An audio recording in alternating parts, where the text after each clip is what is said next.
أكبر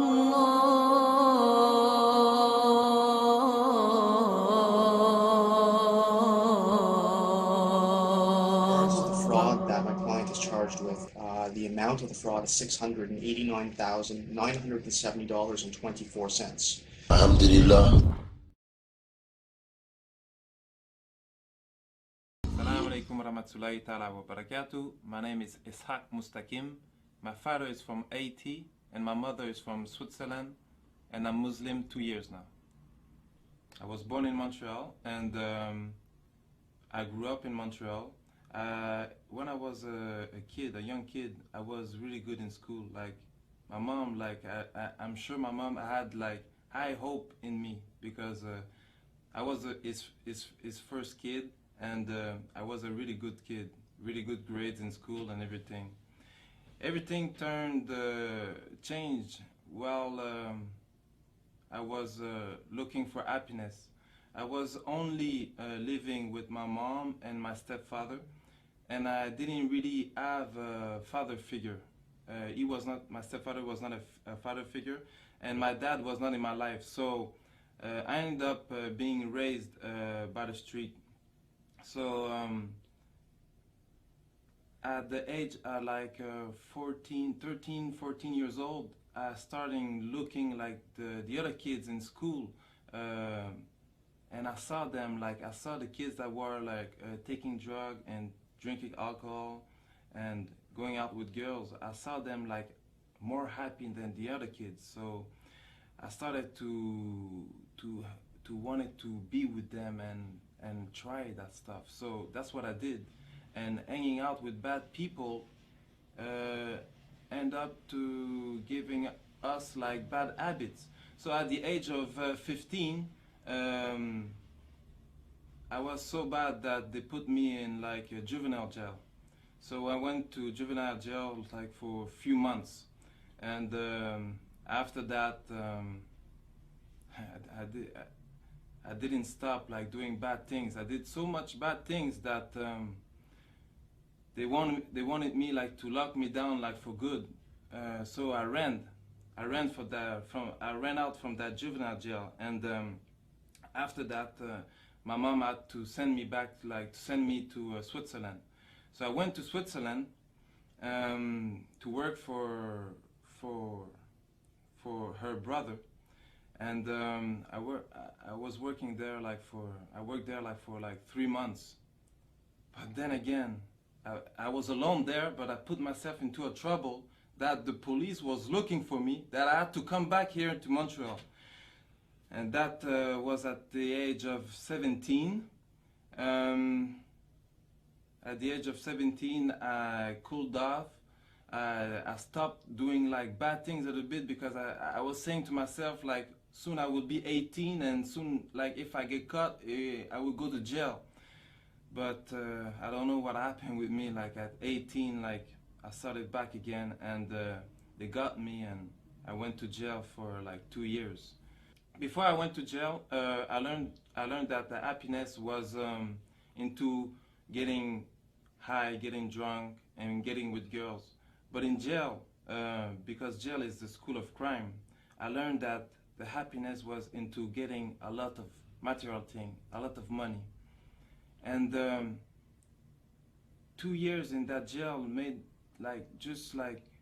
me have a criminal mind. I didn't have a really criminal mind before, but that 2 years, that's what it did.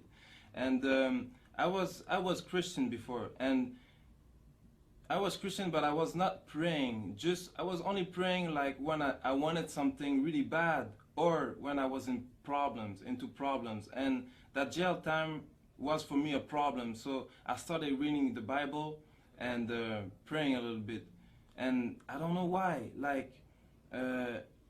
somebody that I wasn't speaking with, he wasn't around who I was hanging with. He just came and gave me the Quran, and he told me to read it. But at that time, I was reading the Bible, and the Quran was not written the same way, so it didn't touch me. So I just give it back. After, when I got out from jail, um, I started my mission. My mission to get money. When I got out of jail is there that when I got out of jail is then when I started chasing the money, getting after the money, and because I had no school and the fastest way to get money was a criminal way, that's the way I went. And in every type of way to make money, any type of like bad thing you can think, I was in it, because really my plan was getting money. And I lived like, I don't know if it's a good thing, or if some people would say it's a good thing, some people would say it's a curse, because in my life, like, I achieved like most of my goals that I wanted. And for 10 years, like, I lived that life of like luxury, that life of power and respect. So because when I say this, like, people don't really understand, so I have to make a little bit like of explain a little bit. Like when when I say like I had the things that most people, young and older, they would like to have, that I had in my life, they don't really understand, because everybody has his own perspective on like what is luxurious. So when we're talking about cars, Benzes, I had a few, BMW, Porsche, Viper, Hummer, Jaguar, Cadillac, like most of all the brands, like the big brands, that's the car that I had. Like houses, condos, but not like only like the cars like normal, like the car, because when you buy a car, it's like to make you happy, but the thing is that happiness doesn't last. So right after, like you have to suit up the car. But after, when the car is suited up, there's nothing else to do. So you buy another car. Me at one time, like, had like 2 cars, and I was renting out like other cars just to have another change, because like I was bored. I had a house and I was living in hotel suites. It cost me like 10,000 a week just for hotel suites. So the clothes, like just the clothing, like because like when you have money, like even the money like change your style a little bit, because before I was like I was dressing like everybody, but after that I had to like buy suits, you know, like $3,000-4,000 suits, you know. And I had like me, I was not really the type that was going like into clubs and partying.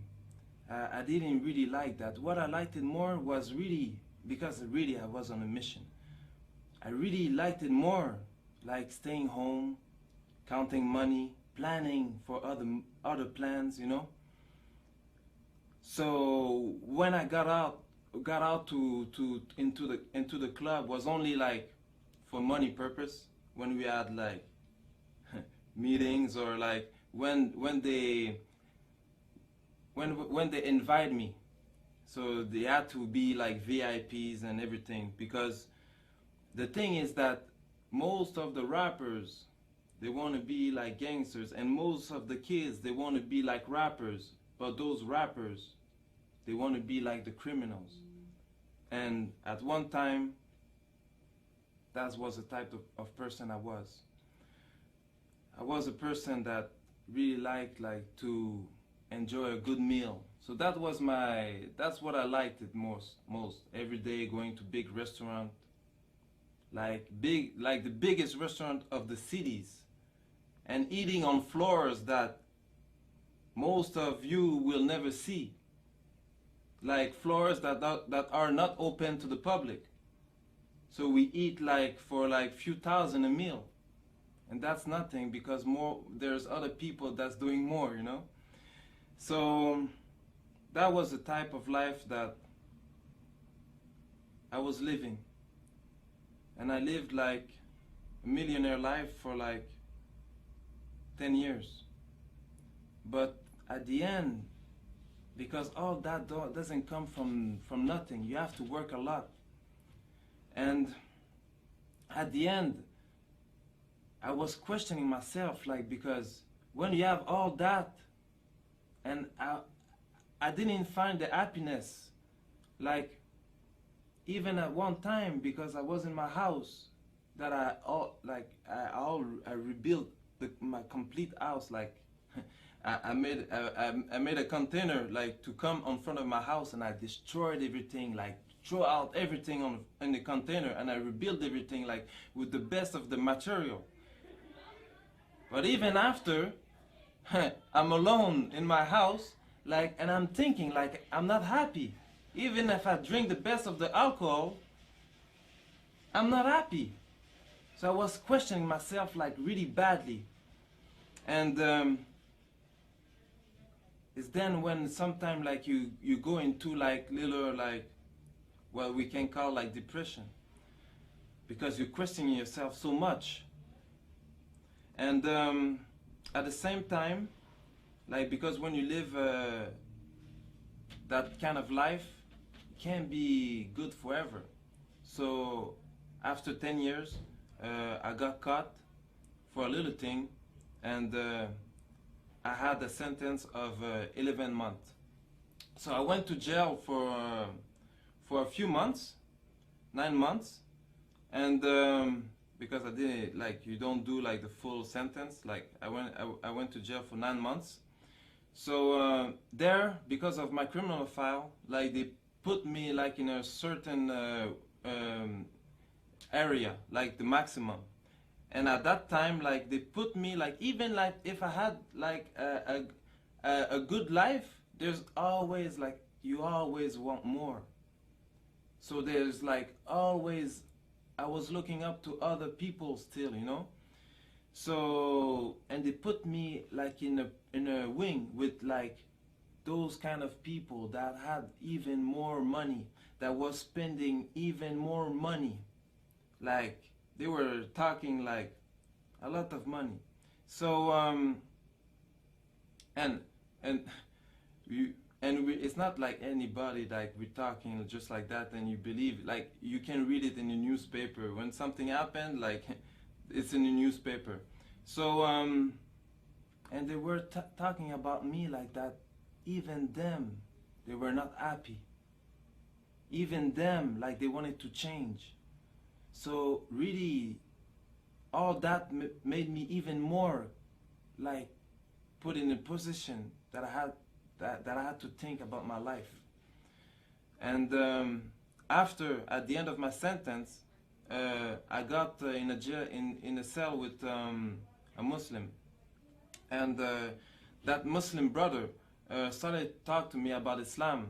And really now I was like, because I was already questioning myself, so I was really interested about what he was saying, and what is a good thing for him, but a bad thing for me. He got released, but he told me he would send me the Quran, but maybe something happened because he never did.